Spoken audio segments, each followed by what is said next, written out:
ప్రభువైన యేసుక్రీస్తు వారి నామములో మీ అందరికీ నా హృదయపూర్వకమైన వందనాలు చెల్లిస్తున్నాను. దేవుని బిడ్డలారా, పరిశుద్ధాత్మను ఎలా పొందుకోవాలి అనే అంశం మీద అనేక విషయాలు మనం ధ్యానం చేస్తున్నాం. ప్రభువైన యేసుక్రీస్తు వారిని గురించిన రక్షణ సువార్త వింటున్నప్పుడు మనం పరిశుద్ధాత్మతో నింపబడుతున్నాం. అలాగే మారు మనసు పొంది పాప క్షమాపణ నిమిత్తము ప్రతివాడు యేసుక్రీస్తు నామమున బాప్తిసం పొందినప్పుడు పరిశుద్ధాత్మతో ముద్రించబడుతున్నాం. దేవుని అడుగుతున్నప్పుడు దేవుని బిడ్డలారా, రక్షణ పొంది నీటి ద్వారా రక్షణ పొంది ఒకవేళ ఇంకా పరిశుద్ధాత్మను ఏమాత్రం కూడా ఎరుగని స్థితిలో మనం ఉన్నట్లయితే అడుగుతున్నప్పుడు మన పరలోక తండ్రిని అడుగుతున్నప్పుడు తన పరిశుద్ధాత్మతో ముద్రిస్తున్నాడు ఆయన. అపొస్తలుల కార్యాలు 1వ అధ్యాయం 4-5 వచనాల్లో మనం చూసినట్లయితే పరిశుద్ధాత్మ కోసం కనిపెట్టుకుంటున్నప్పుడు దేవుడు తన ఆత్మతోనూ శక్తితో నింపుతున్నట్లు మనం చూస్తున్నాం. ఇక ఈ భాగంలో కానీ మనం చూసినట్లయితే దేవుని బిడ్డలారా, కొన్ని అంశాలు మనం ధ్యానం చేద్దాం. దానికి ముందుగా చిన్న ప్రార్థన కూడా చేసుకుందాం. పరలోకమందున మా తండ్రి, మీ నామంలో 2-3 ఎక్కడ కూడిందిరో వారి మధ్య ఉందని సెలవిచ్చిన మా ప్రియ ప్రభువా, మాతో మాట్లాడండి నాయన. వినే చెవి, గ్రహించే హృదయం మా అందరికీ దయచేయండి. టీవీ ద్వారా, మీడియా ద్వారా ఎంతమంది వాక్యాన్ని ఆలకిస్తున్నారో వారందరినీ కూడా దర్శించండి నాయనా, దర్శించండి ప్రభువా, దీవించండి. మీ ఘనమైన కార్యం జరిగించమని యేసు నామములో ప్రార్థిస్తున్నాను తండ్రి, ఆమేన్. ఈ యొక్క భాగంలో అపొస్తలుల కార్యాలు 8వ అధ్యాయం 14-17 వచనం వరకు, అలాగే అపొస్తలుల కార్యాలు 9వ అధ్యాయం 17-18 వచనాల కన్నా మనం చూసినట్లయితే అపొస్తలులు ప్రార్థన చేసి చేతులుంచినప్పుడు వారు పరిశుద్ధాత్మను పొందుకున్నట్లు మనం చూస్తున్నాం. దేని బిడ్డలారా, బైబిల్లో దేవుడు ఒక ప్రొసీజర్ కానీ పెట్టారు అంటే అది కాలాన్ని బట్టి మారదు. ఆయన ప్రిన్సిపల్, ఆయన డాక్టర్ ఎప్పుడు కూడా ఆయన వాక్యంలో ఎలాగైతే సెలవిచ్చారో అదే విధముగా చివరి వరకు కొనసాగుతుంది అనే విషయాన్ని మనం మర్చిపోకూడదు. దేవుని ఆత్మ కలిగిన ఏ దైవజనుడైనా, పరిశుద్ధాత్మ చేత నడిపించబడుతున్న ఏ వ్యక్తి అయినా సరే, పరిశుద్ధాత్మ లేని వ్యక్తి మీద చేతులుంచి ప్రార్థించినప్పుడు దేని బిడ్డలారా, ఆ వ్యక్తి కూడా పరిశుద్ధాత్మ నాకు కావాలి, పరిశుద్ధాత్మ నాలోకి రావాలి అని అడిగి విశ్వాసంతో అడిగినప్పుడు యువతల వ్యక్తి, పరిశుద్ధాత్మను కలిగిన యువతల వ్యక్తి చేతులుంచి అవతల వ్యక్తి మీద ప్రార్థించినప్పుడు వెంటనే వారు పరిశుద్ధాత్మను పొందుకుంటున్నారు. దేని బిడ్డలారా, దీనికి బైబిలే మనకు ఆధారం. అపొస్తలుల కార్యాల్లో 14వ అధ్యాయంలో 17వ వచనం, అలాగే 9వ అధ్యాయం 17-18 వచనాలు మనకు ఆధార ప్రకారం దైవజనుడు లేక ఆత్మపూర్ణులైన వారు దేని బిడ్డలారా చేతులుంచి ప్రార్థించినప్పుడు మనము పరిశుద్ధాత్మ చేత నింపబడుతున్నాం. పరిశుద్ధాత్ముడు వారి ద్వారా మనలోకి రావడం అనేది మనం చూస్తున్నాం. విశ్వాసం ద్వారా వాక్యాన్ని వింటున్నప్పుడు ఏ వ్యక్తి చేతులు ఉంచకుండానే ఎలాగైతే పరిశుద్ధాత్ముడు మనలోకి వస్తున్నారో, అలాగే దేని ద్వారా చేతులు ఉంచినప్పుడు కూడా పరిశుద్ధాత్ముడు మనలోకి రావడం అనేది మనం చూస్తున్నాం. నిజమే. దేని ద్వారా 12 సంవత్సరాల రక్తస్రావంతో ఉన్న స్త్రీ, ఆమె విశ్వాసం ఏంటంటే ఆయన వస్త్రపు చెంగు మాత్రము ముట్టినా బాగుపడతానని తన మనసులో తను అనుకొని వచ్చింది, ముట్టింది, స్వస్థత కలిగింది. మరి శతాధిపతి తన దాసుడు పక్షవాయుతో ఉన్నప్పుడు ఆయన రమ్మనలేదు, నా ఇంటిలోకి రావడం నాకు యోగ్యత లేదు, పాత్రను కాదు అన్నీ చెప్పి ఆయన ఏమంటున్నాడంటే మాట మాత్రము సెలవివ్వండి ప్రభువా, అప్పుడు నా దాసుడు బాగుపడతాడని చెప్తున్నాడు. ఆయన విశ్వాసం. మన యొక్క ప్రతి వ్యక్తి జీవితంలో వారి వారి విశ్వాస స్థాయిలు దేవునికి తెలుసు కనుక ఒక్కొక్కరికి ఒక్కొక్క అనుగుణమైన దేని బిడ్డలారా అవిశ్వాసులు నశించిపోకూడదు, అలాగే దేవుని బిడ్డలారా విశ్వాసంలో ఎక్కువ స్థాయి వారు కూడా నశించుకోకూడదు. కనుక అందరికీ తన పరిశుద్ధాత్మను ఇవ్వాలనే ఉద్దేశంతో, అందరిలో తన పరిశుద్ధాత్మను ఉంచాలనే ఉద్దేశంతో దేవుడు అనేక విధాలుగా దేవుడు తన యొక్క వాగ్దానాలు మనం చూస్తున్నాం. భక్తులు చేతుల నుంచి ప్రార్థించినప్పుడు పరిశుద్ధాత్మను వారు పొందుకున్నట్లు మనం చూస్తున్నాం. అలాగే అపొస్తలుల కార్యాలు 10వ అధ్యాయం 43 నుంచి 48 వరకు, 11వ అధ్యాయం 14 నుంచి 17 వరకు, అలాగే తీతు పత్రిక 3వ అధ్యాయం 4 నుంచి 7 వరకు కూడా మనం చూస్తే దేవుని యొక్క బోధ విన్న వారందరి మీదకి పరిశుద్ధాత్మ వచ్చినట్లు మనం చూస్తున్నాం. నిజమే దేవుని ప్రియబిడ్డలారా, వాక్యం అనేది ఎంత శక్తివంతమైనదో, వాక్యం వింటున్నప్పుడే పరిశుద్ధాత్ముడు నీ మీదకు రావడం అనేది, పరిశుద్ధాత్మ కార్యం జరగడం అనేది గమనించగలుగుతాం. పరిశుద్ధాత్మ ఎంత అవసరం అనేది మనం గతించిన భాగాల్లో చూసాం. ఆయన ఆత్మ లేనివాడు ఆయనవాడు కాడు. ఆయన ఆత్మ కలిగిన వారు మాత్రమే దేవుని పిల్లలు అని బైబిల్ చెప్పింది. దేవుని ఆత్మ చేత ఎందరు నడిపించబడుతారో వారందరూ దేవుని పిల్లలని వాక్యం వాగ్దానం చేస్తుంది. కనుక ఆయన ఆత్మ మనకు చాలా అవసరం. ఆయన దేవుని బిడ్డలారా ఎంత అవసరం అంటే, ప్రభువైన యేసుక్రీస్తును మృతుల్లో నుంచి లేపినవాడు ఆయన మనలో ఉన్నట్లయితే మనలను కూడా ఒక దినాన మృతుల్లో నుంచి లేపి మరి పునరుద్ధానంలోకి నడిపిస్తాడని వాగ్దానాన్ని మనం రోమపత్రికలో మనం చూస్తున్నాం. అంటే పరిశుద్ధాత్మ మనలో లేకపోతే దేవుని బిడ్డలారా అసలు ఎందుకు మన జీవితం ఉపయోగపడదనే విషయాన్ని మనం గ్రహించాలి. పరిశుద్ధాత్ముడు ఉంటేనే మనం నిత్య జీవం కలిగిన వారం. పరిశుద్ధాత్ముడు ఉంటేనే పునరుద్ధానమందు లేపబడతాం. పరిశుద్ధాత్ముడు ఉంటేనే మనము లోకాన్ని, పాపాన్ని, సాతాన్ని, శోధనను జయించగలుగుతాం. పరిశుద్ధాత్ముడు ఉంటేనే దేని బిడ్డ ఆత్మానుసారముగా నడుచుకొని అప్పుడు మీరు శరీరేచ్ఛను నెరవేర్చరు అనే వాగ్దానం ఉంది. కనుక శరీరేచ్ఛను జయించాలి అంటే తప్పనిసరిగా ప్రతి వ్యక్తికి పరిశుద్ధాత్మ అవసరము. దేని బిడ్డలారా, పరిశుద్ధాత్మ ఎంత అవసరమైనప్పుడు మనం తప్పనిసరిగా పరిశుద్ధాత్మను నిర్లక్ష్యం చేయకూడదు. పరిశుద్ధాత్మను పొందుకోవాలి, పరిశుద్ధాత్మకు లోబడాలి, పరిశుద్ధాత్మ చేత నడిపించబడాలి, పరిశుద్ధాత్మ పూర్ణులై బ్రతకాలి. అందుకే బైబిల్ చెప్తుంది, మద్యముతో మత్తులై ఉండొకటి కానీ ఆత్మ పూర్ణులై ఉండమని. ఆత్మతో చేత నింపబడాలి, ఆత్మ పూర్ణులై మనం బ్రతకాలి. ప్రతి క్షణము కూడా మన స్వైచ్ఛతాన్ని ఎంతగా మనం సిలివేయగలుగుతామో అంతగా దేవుని ఆత్మతో మనం నింపబడగలుగుతాం. దేవుని బిడ్డలారా, ఈరోజు పరిశుద్ధాత్మ స్వరాన్ని, పరిశుద్ధాత్మ చిత్తాన్ని మనం గ్రహించకపోవడానికి కారణం ఏంటంటే, మన స్వైచ్ఛత్వం ఎక్కువగా మన జీవితంలో ఏలుబడి చేయడం. స్వైచ్ఛత్వం ఎంతవరకు ఏలుబడి చేస్తున్నా అంతవరకు కూడా నువ్వు దేవుని చిత్తాన్ని గ్రహించలేవు. దేవుని చిత్తాన్ని గ్రహించాలి అంటే ఈ లోక మర్యాదను కూడా మనం ఏం చేయాలంటే విసర్జించాలి. ఈ లోక మర్యాదను అనుసరించక ఉత్తమము, అనుకూలము, సంపూర్ణమైన దేవుని చిత్తం ఏదో పరీక్షించి తెలుసుకున్నట్లు మీ మనసు మారి నూతనమవటం వల్ల రూపాంతరము పొందండి అని రోమపత్రిక 12వ అధ్యాయం 2వ వచనం మనం స్పష్టంగా చూస్తున్నాం. రూపాంతరం పొందాలి. ఆ రూపాంతరత అనేది ఎలా కలుగుతుందంటే పరిశుద్ధాత్మ ద్వారా కలుగుతుంది. మారు మనసు పరిశుద్ధాత్మ ద్వారా కలుగుతుంది. పరిశుద్ధాత్మ ద్వారా మాత్రమే మనము పాపులం అని గ్రహించగలుగుతున్నాం, పాపాన్ని ఒప్పుకోగలుగుతున్నాం, ప్రభువైన యేసుక్రీస్తు వారిని రక్షకుడని నమ్మగలుగుతున్నాం, విశ్వసించగలుగుతున్నాం. ఇంత కార్యము పరిశుద్ధాత్మ వల్ల మాత్రమే జరుగుతుంది అని మనం గ్రహించాలి. మన సొంతంగా మనము దేవుని మార్గాలు గ్రహించేంత శక్తి మనకు లేదు. ఎందుకంటే మన హృదయం మూయబడింది పాపము చేత, అజ్ఞానం చేత, దేవుని బిడ్డలారా అవిశ్వాసము చేత, భక్తిహీనత చేత, అనేక కారణాల చేత మన హృదయం మూయబడింది. కనుక దేవుడు మన హృదయం తెరిస్తేనే కానీ, ఆయన ఆత్మ చేత తెరిస్తేనే కానీ మనకి ఈ కార్యాలు మనకు అర్థమవు. కనుక పరిశుద్ధాత్మ దేవుని బిడ్డలారా అపొస్తలులైన లేక దేవుని పిల్లలు ఎవరైతే ఆత్మపూర్ణులు జీవిస్తారో వారు మన మీద చేతులుంచి ప్రార్థించినప్పుడు పరిశుద్ధాత్మను పొందుకుంటున్నాం. రెండవదిగా మనం చూసాం, దేవుని బిడ్డలారా దేవుని వాక్యం అనే ఈ బోధ విన్న వారందరి మీదకి పరిశుద్ధాత్మ దిగననే మాటను మనం చూస్తున్నాం.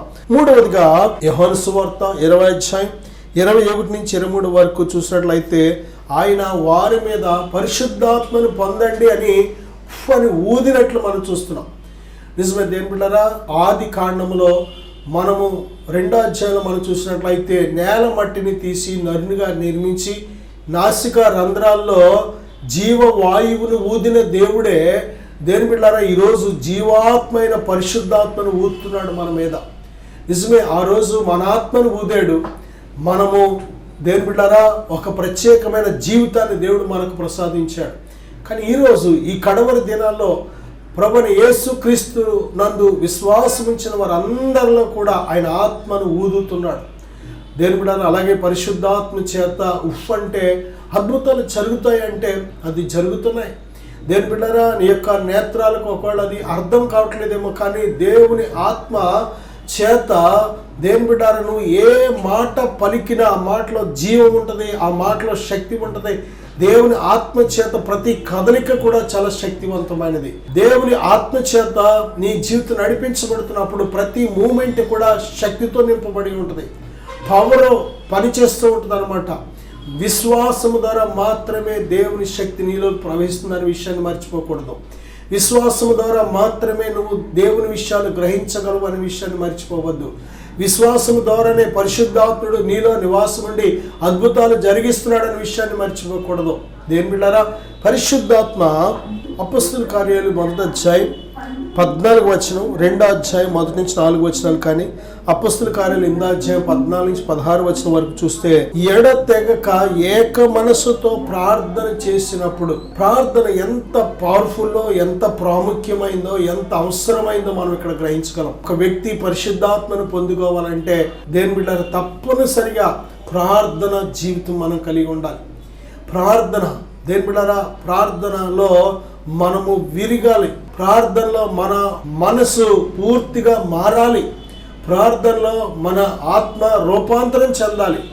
అప్పుడే ఆ ప్రార్థన శక్తివంతమైనది, ప్రార్థన పవర్ఫుల్ కలిగిన ప్రార్థన. దేని బిడ్డారా ప్రార్థన జీవితం ఏ మనిషి కలిగి ఉండడో ఆ మనిషి పరిశుద్ధాత్మ గ్రహింపును, పరిశుద్ధాత్మ నడిపింపును గ్రహించలేడు. పరిశుద్ధాత్మ యొక్క ప్రతి ఆలోచన గ్రహించాలి అంటే ప్రార్థన జీవితం అనేది చాలా ప్రాముఖ్యమైనది, అవసరమైనది.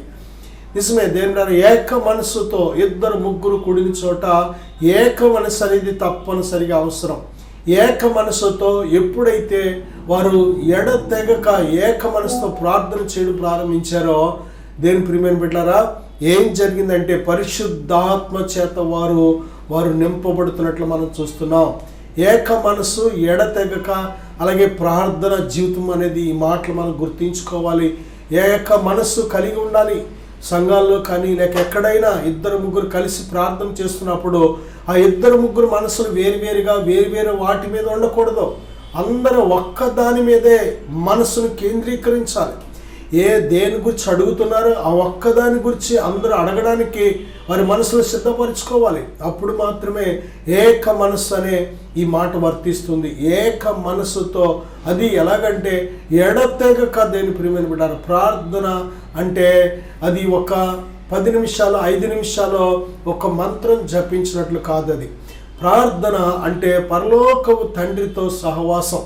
కనుక పరలోకపు తండ్రితో సహవాసం చేస్తున్నప్పుడు దేని బిడ్డారా ఇక్కడ టైం చూసుకో, నీ పనులు చూసుకో, లేకపోతే ఇంకేది చూడకుండా దేవుని మీద ఎప్పుడైతే కేంద్రీకృతం అవుతుందో నీ మనసు, దేవుడు తన పరిశుద్ధాత్మతో నింపుతూ ఉంటాడు. అపొస్తలుల కార్యాలు 2వ అధ్యాయం 33వ వచనం చూస్తే దేవుడు చేసిన వాగ్దానం ఈ కడవరి దినాల్లో యోవేలు గ్రంథంలో కూడా మనం చూసినట్లయితే పరిశుద్ధాత్మను గురించి కడవరి దినాల్లో ప్రతి ఒక్కరికి దేవుడు వాగ్దానం చేస్తున్నాడు. పరిశుద్ధాత్మను గురించిన వాగ్దానాలు మనకున్నాయి కనుక ఆ వాగ్దానాలు ఎత్తిపట్టి ప్రభువా నాకు ఈ వాగ్దానం చేశావు నాయనా, ఇది వాగ్దానం నెరవేర్చండి అని దేవుడిచ్చిన మాటను విశ్వసిస్తున్నప్పుడు దాన్ని పొందుకుంటున్నాం.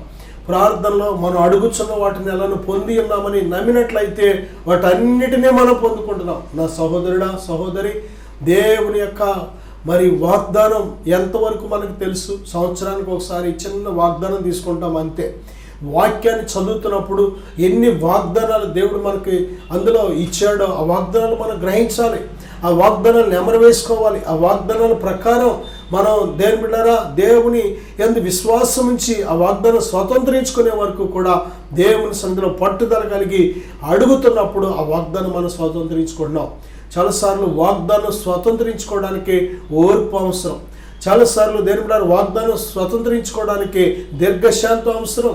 దేవుని బిడ్డలారా, తప్పనిసరిగా వాగ్దానం చేసిన దేవుడు నమ్మదగిన వాడు కనుక, ఆయన వాగ్దానం చేసిన దాన్ని నెరవేర్చుటకు సమర్థుడు కనుక, ఆయనకు సమస్తము సాధ్యమే కనుక ఆయన మీద నువ్వు విశ్వాసం ఉంచాలి. దేవుడు తన వాగ్దానం గురించి ఆయన ఏమాత్రము కూడా ఆయన వెనుక తీసుకునే దేవుడు కాదు, మర్చిపోయే దేవుడు కాదు.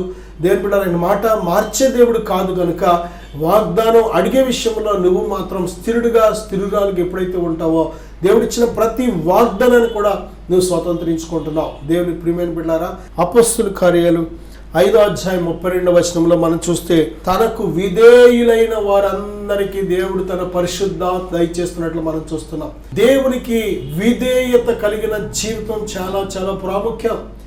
దేవునికి నిత్యము మనం విధేయులుగా ఉండాలి. చాలామంది పొందుకున్నప్పుడు మాత్రమే విధేయత కలిగి ఉంటారు, కానీ తర్వాత అవిధేయులుగా, తిరుగుబాటు చేసేవారిగా, లేక దేవుణ్ణి మర్చిపోయేవారిగా, లేక లెక్కలేనట్టు తీసేసేవారిగా, అనేక విధాలుగా వారు ప్రార్థించడం వల్ల వారు పొందుకున్న ఆత్మను వారు పోగొట్టుకుంటూ ఉంటారు.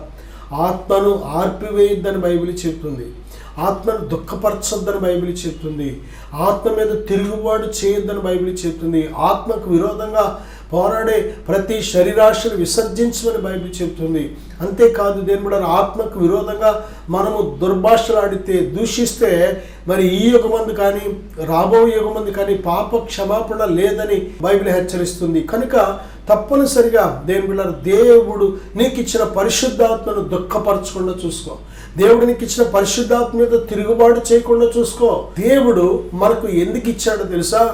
ఆయనకు నిత్యము నువ్వు విధేయత కలిగి జీవిస్తావని, ఆయనకు లోబడి జీవిస్తావని, ఆయన చిత్తానుసారంగా అనుసరించి జీవిస్తావని దేవుడు ఇచ్చాడు ఆత్మను. కనుక దేవుని ఆత్మను మనం దుఃఖపరచకూడదు, దేవుని ఆత్మ మీద తిరుగుబాటు చేయకూడదు, దేవుని ఆత్మను ఆర్పివేయకూడదు, దేవుని ఆత్మను నిర్లక్ష్యంగా చూడకూడదు, అంటే ఉపేక్షించకూడదు. దేవుని బిడ్డలారా, పరిశుద్ధాత్మను ఉపేక్షిస్తే పరలోక తండ్రిని ఉపేక్షించినట్టు లెక్క, కుమారుడిని ఉపేక్షించినట్టు లెక్క. కాబట్టి పరిశుద్ధాత్మ ఎప్పుడు కూడా మనలను నడిపించడానికి సిద్ధంగా ఉండాలి అంటే మొదటిగా ఆయనతో మనం సమాధాన పడాలి. ప్రభువైన యేసుక్రీస్తు వారితో సమాధానంగా ఉన్నప్పుడు పరిశుద్ధాత్మతో కూడా నువ్వు సమాధానాన్ని కలిగి ఉంటావు. మనుషులతో సమాధానంగా ఉన్నప్పుడు దేవునితోనూ నువ్వు సమాధానంగా ఉంటావు. కనుక దేవుని బిడ్డ, నీ సహోదరులను నువ్వు ప్రేమిస్తున్నప్పుడు మరి దేవుణ్ణి కూడా నువ్వు ప్రేమిస్తున్నావు అని అర్థం. కాబట్టి దేవుని బిడ్డ, దేవునికి ఎల్లప్పుడూ కూడా మనం విధేయులుగా ఉండడం అంటే ఆయన ఆజ్ఞలు గైకొనడమే. ఆయన ఆజ్ఞలు ఎంతవరకు నమ్మకంగా గైకొంటామో అంతవరకు మనం విధేయులుగా ఉన్నామని అర్థం. ఆయనను ప్రేమించేవాడు లక్షణం ఏంటంటే ఆయన ఆజ్ఞలు గైకొంటాడు. ఆయన ఆజ్ఞలు గైకొనేవాడే ఆయనకు విధేయుడు. ఆయన మాట వినకుండా ఆయనకు విధేయుడు ఎలాగవుతాడు? కాబట్టి ఆయన మాట విందాం. ఆయనకు విధేయులైన వారందరికీ దేవుడు తన పరిశుద్ధాత్మను దయచేస్తున్నాడు. కనుక దేవుని బిడ్డ, ఈ భూమి మీద నువ్వు ఒంటరివి కాదు, నువ్వు అనాథవు కాదు. దేవుడిని ప్రేమించి నీకు తన పరిశుద్ధాత్మను వాగ్దానం చేశాడు. కనుక ఆత్మ కలిగి అబ్బా తండ్రిని ప్రార్థించే బిడ్డగా, ఆత్మ కలిగి మరి ఉచ్చరింప సఖ్యము కానీ మూలుగులతో ప్రార్థించే బిడ్డగా, ఆత్మ కలిగి ఆత్మ యందు నిత్యము సంతోషించి దేవుని సేవించే బిడ్డగా, ఆత్మ చేత నడిపించే బిడ్డగా మనం ఉండాలని దేవుడు కోరుతున్నాడు. చిన్న ప్రార్థన చేసుకుందాం, విశ్వాసంతో ఏకీవిద్దాం. దయగల తండ్రి, ఇప్పుడే ఈ ప్రార్థనలు ఏకీవిస్తున్న ప్రతి బిడ్డను దర్శించండి ప్రభువా. ఇప్పుడే ముట్టండి ప్రభువా. ఇదిగో నాయనా, మీ ఆత్మ ఓ తండ్రి ఇంకా ఏ హృదయంలో రాలేదో వారందరూ మీ ఆత్మను పొందుకునేందుకు సహాయం దయచేయండి. ఆత్మను పొందుకుని కూడా, పరిశుద్ధాత్మను పొంది కూడా వారు ఒకళ్ళు మళ్ళీ పోగొట్టుకున్నట్లయితే, చల్లారిపోయినట్లయితే, వెనుదిరిగిపోయినట్లయితే దయతో ఇప్పుడే క్షమించండి నాయన. మీ పరిశుద్ధాత్మతో మరొకసారి ముద్రించండి అయ్యా. నీ బిడ్డలో ఉండండి ప్రభువా, నిత్య నివాసం ఉండండి ప్రభువా. మిమ్మల్ని ఎక్కడ ఎప్పుడు దుఃఖపరచకుండా, తిరుగుబాటు చేయకుండా మీ ఆత్మ చేత నిత్యము లోబడి జీవించుటకు సహాయం దయచేయండి నాయన. ఈ ప్రార్థన ఏకీవిస్తున్న ప్రతి బిడ్డను, వారి కుటుంబాలను మీ ఆత్మతో నింపండి నాయన. వారి దేహాలు మీరు నివసించే దేవాలయాలు కనుక నాయన ఎల్లప్పుడూ పరిశుద్ధముగా ఆ దేహం అనే దేవాలయాన్ని కాపాడుకుంటూ సహాయం దయచేయండి, బలపరచండి. ఈ దేహానికి ఆత్మకు విరోధంగా పోరాడే ప్రతి శరీరాశలను విసర్జించి మీ సిలువనెత్తుకొని నాయన నమ్మకంగా మిమ్మల్ని వెంబడించే కృప దయచేయమని, దీవించమని యేసుక్రీస్తు నామములో ప్రార్థిస్తున్నాను తండ్రి. ఆమేన్. ఆమేన్. God bless you. దయచేసి ఇద్దరు ఆడవాళ్ళు ఉండండి, ఇద్దరు మగవాళ్ళు ఉండండి, కట్టుకునే వాళ్ళు అంతే. Thank you Jesus.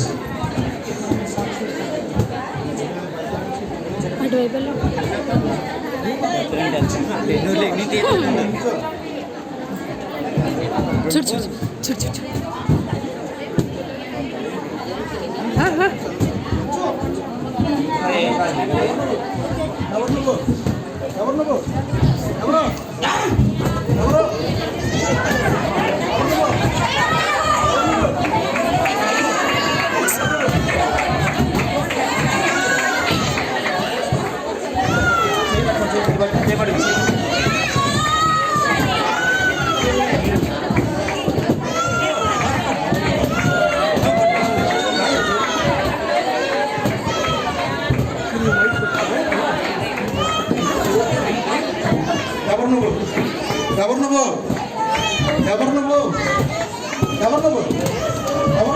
ఎక్కడి నుంచి వచ్చావు? ఎవరు నువ్వు? చెప్పు. ఎవరు నువ్వు? ఎవరు నువ్వు? ఎవరు నువ్వు? ఎవరు నువ్వు? ఎవరు నువ్వు? ఎవరు నువ్వు? ఎవరు నువ్వు? ఎవరు నువ్వు? ఎవరు నువ్వు? ఎవరు నువ్వు? ఎవరు?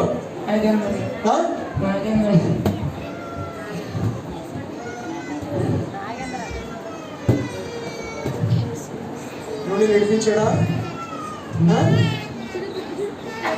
ఏముందా ఇంకా నీలో?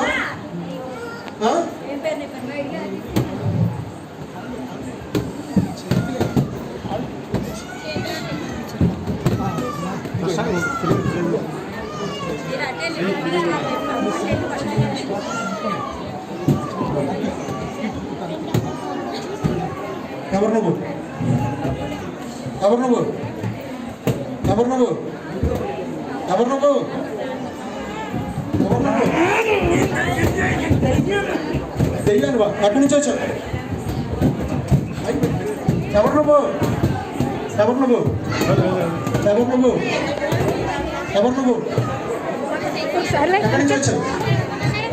ఎక్కడి నుంచి వచ్చావు? ఎక్కడి నుంచి వచ్చావు? ఎక్కడి నుంచి వచ్చావు? ఎక్కడి నుంచి వచ్చావు? ఎక్కడి నుంచి వచ్చావు? ఎక్కడి నుంచి వచ్చావు? బయటికి అయిపోయింది నీ సమయం. యేసుక్రీస్తు నామములో ఇప్పుడే బయటికి.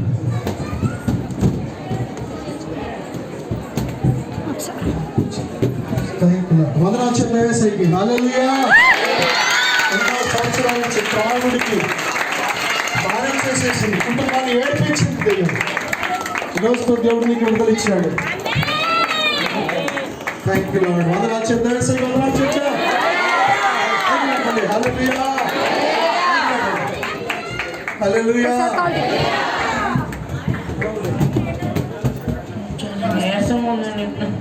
విడిపించారు, దెయ్యం వెళ్ళిపోయింది. యేసుకి వందనాలు చెప్పు. Thank you Jesus. హల్లెలూయా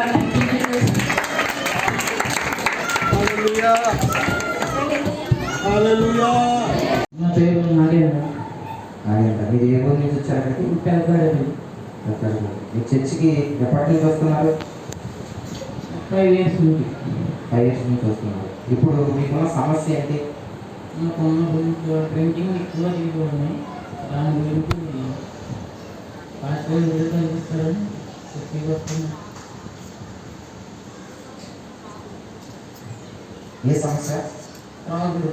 రావడం సమస్య. మరి దైవజనుల దగ్గరికి వచ్చినప్పుడు ఈ సమస్యను ప్రార్థిస్తున్నప్పుడు దైవజనులు ఆ సమస్యను విశ్వసించి ప్రార్థించినప్పుడు మీకు ఎలా అనిపించింది? అసలు నేను దగ్గరికి వెళ్ళకపోయాను. కొళ్ళని మంటలు వచ్చేసి ఆయన దగ్గరికి వెళ్తుంటే ఆయనకి పారిపోయాను. ఆయన దగ్గరికి కూడా వెళ్ళకపోయాను అసలు. అప్పుడు నేను పక్కన వాళ్ళని పట్టుకుని ఫస్ట్ వాటర్ స్ప్రే చేయగానే ఏమేమి తెలియదు, పడిపోయాను. అలా అంతా పట్టేసినట్టు అయిపోయి తర్వాత రిలీజ్ అయ్యింది. కిందకి వచ్చారు ఆ వాటర్ స్ప్రే చేసి. తర్వాత మీకు రిలీఫ్ అనిపించింది. ఇప్పుడు మీరు ఇతరులకు ఇచ్చే సాక్ష్యం ఏంటి? దేవుడు నమ్మదగిన దేవుడు, పరిశుద్ధమైన దేవుడు. నేను కూడా నమ్మాను. నాకు ఇప్పుడు కొంచెం బాగుంది. దేవునికి స్తోత్రం. హల్లెలూయా. మరి ఈ బ్రదర్ జీవితంలో అనేకమైన బంధకాలు, త్రాగుడనే బంధకం నుంచి ఎంతో మరి దేవునికి ఆయాసకరంగా జీవించాడు. కానీ దేవుని యొద్దకు వచ్చేవారిని ఆయన ఎంత మాత్రము కూడా ఎక్కివాడు. ఎందుకంటే ఆయన మా కన్న తండ్రి కనుక. మరి దైవజనుడికి దగ్గరికి వచ్చి ఆ అభిషేక వాటర్ని సేవ్ చేస్తే నా జీవితం బాగుపడుతుందని వచ్చి దైవజనులతో ప్రార్థన చేస్తున్నప్పుడు మరి ఆ యొక్క దురాత్మ అతని నుంచి వీడి వెళ్ళిపోయి ఎంతో నెమ్మది సమాధానంతో ఆ బిడ్డ నింపబడ్డాడు. ఇది కేవలం దేవుని యొక్క మహిమ. మనందరం కూడా ఒకసారి చెప్పడం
ఎవరు ఎక్కడి నుంచి వచ్చారు?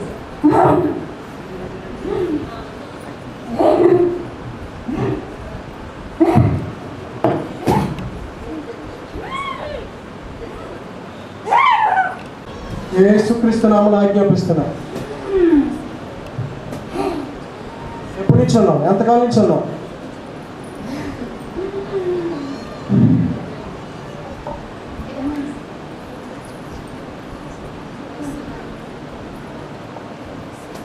In the name of Jesus Christ.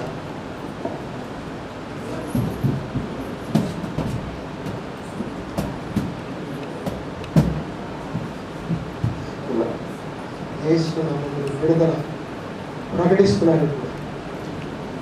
మొదలుకొని సంపూర్ణ ఆరోగ్యం, నెమ్మది, సంతోషం కలుగులుగా అర్పిస్తున్నాను. దేవుడిని విడిపించాడు. సంతోషంగా దేవుడికి స్తోత్రం చెప్పండి. హల్లెలూయా. దేవుడు నన్ను విడిపించాడు. నా పేరు వచ్చి విజయలక్ష్మి అండి. మా ఊరు వచ్చి చాదరేసుకుంట. నేను కొన్ని రోజులుగా ఎంతగానో నలిగిపోతున్నాను. అది ఏంటన్నది నాకైతే తెలియడం లేదు. ఇంట్లో బాధల వల్ల ఎందుకు నలిగిపోతున్నానో తెలియడం లేదు. పిల్లల విషయం వచ్చి కూడా వాళ్ళు ఎంతగానో నా దగ్గరికి వచ్చినా నేను వాళ్ళని కూడా దగ్గరికి రానివ్వడం లేదు. అది కోపం వచ్చేస్తుంది. వాళ్ళతో ఎంతగానో చిరాకు పడుతున్నాను నేను. అది కూడా నాకు తెలియడం లేదు. ఇంట్లో భర్త విషయమందు, కుటుంబ విషయమందు నేను ఎంతగానో నలిగిపోతున్నాను. అది నాకు తెలియడం లేదు. తర్వాత వచ్చి వాళ్ళు దెబ్బలాడుకున్నా ఏం చేసినా నేను దేంతో దాంతో కొట్టేసుకుంటున్నాను. అది నేను ఎందుకు ఇలా చేసుకుంటున్నానో కూడా నాకు తెలియడం లేదు. ఇలా అమ్మవాళ్ళు నన్ను ఇలా రమ్మని చెప్పారు. ఫాస్ట్ గారి దగ్గరికి వచ్చాను. నేను దగ్గరికి రావడానికి ఎంతగానో ఆలోచిస్తున్నాను. ఆయన వచ్చి నాకు ఏమీ కాదు, నీకు ఇలా ఉంటుంది నీకు అని ఆయన నాకు ఎంతగానో చెప్పారు.